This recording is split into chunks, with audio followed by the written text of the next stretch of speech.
তারা যদি আমাদের পায়ে পড়ে ঝগড়া করতে চায় তাহলে আমরা তো সবসময় আর চুপ থাকবো না। বাংলাদেশ অস্থিতিশীল যদি না কথা যদি হয়ও তাহলে ওনারা আরামে থাকতে পারবেন। 18 কোটি লোকের দেশ এটা। ভারতের সাথে আমাদের যে রিলেশন আছে সেইটা যদি নষ্ট হয় তাহলে ভারতের ক্ষতি হবে, আমাদের না। ভারত একটি বৃহৎ দেশ, আমরা তার পাশে একটা ছোট প্রতিবেশী। এখন ভারত যদি মানে ভারত বলবো না, ভারতের মিডিয়া এটা বেশি করছে, আর কিছু কিছু পলিটিশিয়ান আছে তাদের আগামী নির্বাচন আছে সেগুলোর জন্য আছে। এখন তারা যদি আমাদের পায়ে পড়ে ঝগড়া করতে চায় তাহলে আমরা তো সবসময় আর চুপ থাকবো না, আমাদের মিডিয়াও চুপ থাকবে না।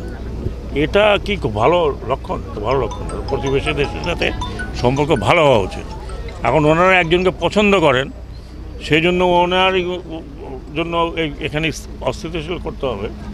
বাংলাদেশ অস্থিতিশীল যদি না কথা যদি হয়ও তাহলে ওনারা আরামে থাকতে পারবেন।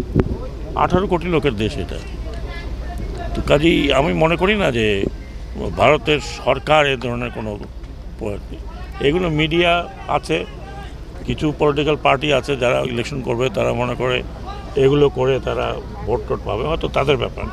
কিন্তু আমি আশা করি এবং মনে করি যে ভারতের সাথে আমাদের যে রিলেশন আছে সেইটা যদি নষ্ট হয় তাহলে ভারতের ক্ষতি হবে, আমাদের না।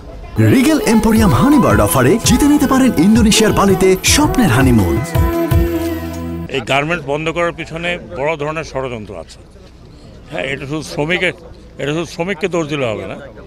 এইটা কী ধরনের ষড়যন্ত্র আছে সেটা তো আমরা মোটামুটি টের পাচ্ছি। দ্বিতীয় জিনিস হলো যে আমি জানি না এতগুলো বন্ধ কিনা, যেগুলো বন্ধ আছে সেগুলোর ব্যাপারে আমরা কথা বলেছি।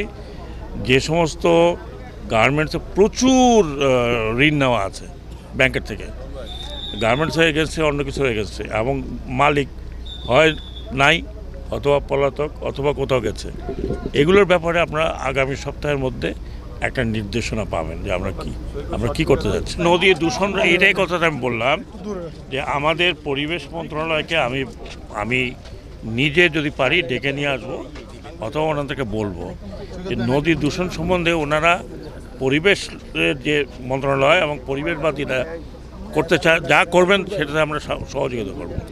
এখন নদী, এই যে শীতলক্ষা নদীর পাড়ে এই যে দূষণ হচ্ছে, এটা তো শুধু আমারও কনসার্ন। মাছ হচ্ছে না, গন্ধ বেরোচ্ছে, এই বুড়িগঙ্গার থেকে বেরোতে মানুষ নাকে কাপড় দিয়ে বের হয়। তো এটা তো একটা হতে পারে না, পরিবেশের জন্য অত্যন্ত সাংঘাতিক আপনার দুষ্কর ব্যাপার যে এইখানে বর্জ্য পানি নষ্ট হবে, সেই পানিতে মাছও হচ্ছে না, গাছও হচ্ছে না, কিছুই হচ্ছে না, বিকজ সমস্ত পানি বিষাক্ত হয়ে গেছে। তো এটা ডেফিনেটলি সম্মিলিত একটা কাজ আছে, হচ্ছে যে নদী কেউ দখল করলো কি না, ওটা আমরা কিছুদিন পরে শুরু করবো। এখন এমন জায়গা দখল করে 4তলা 5তলা 6তলা 7তলা বিল্ডিং বানিয়েছে। কারণ এটাকে হাত দিতে গেলে আবার আপনারা পিছনে পড়বেন।